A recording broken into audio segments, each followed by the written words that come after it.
Hi hello welcome to my channel. కేంద్ర ప్రభుత్వం ప్రతి మహిళకి కొత్తగా గ్యాస్ కనెక్షన్ ఇవ్వడానికి చూస్తోంది. ఇప్పటికే ఉజ్వల యోజన పథకం కింద ప్రతి ఒక్కరికి ఉచితంగా గ్యాస్ కనెక్షన్ ఇచ్చింది. ఇప్పుడు గ్యాస్ కనెక్షన్తో పాటు ఉచితంగా ఒక సిలిండర్ మరియు సేఫ్టీ పిన్ అయితే ఇవ్వనుంది.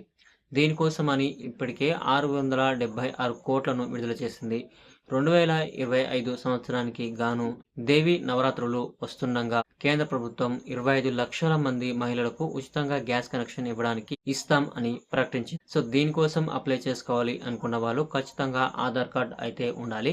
అలాగే వాళ్ళు ఇండియన్ సిటిజన్ అయి ఉండాలి. అంతేకాకుండా ఒక రేషన్ కార్డులో ఒక్కరికి మాత్రమే ఈ ఉజ్వల స్కీమ్ ద్వారా గ్యాస్ కనెక్షన్ అయితే అందనుంది.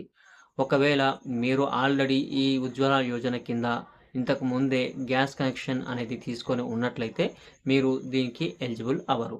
అలాగే ఈ గ్యాస్ కనెక్షన్ తీసుకోవాలి అనుకుంటున్న వారు 18 సంవత్సరాలు అయితే నిండి ఉండాలి. మీరు ఎలా అప్లై చేసుకోవాలి అనుకుంటే ఇక్కడ కనిపిస్తున్నటువంటి వెబ్సైట్లోకి వెళ్ళి మీరు ఉజ్వల యోజన అనే స్కీమ్ పైన ట్యాప్ చేసి మీరు అయితే అప్లై చేసుకోవచ్చు.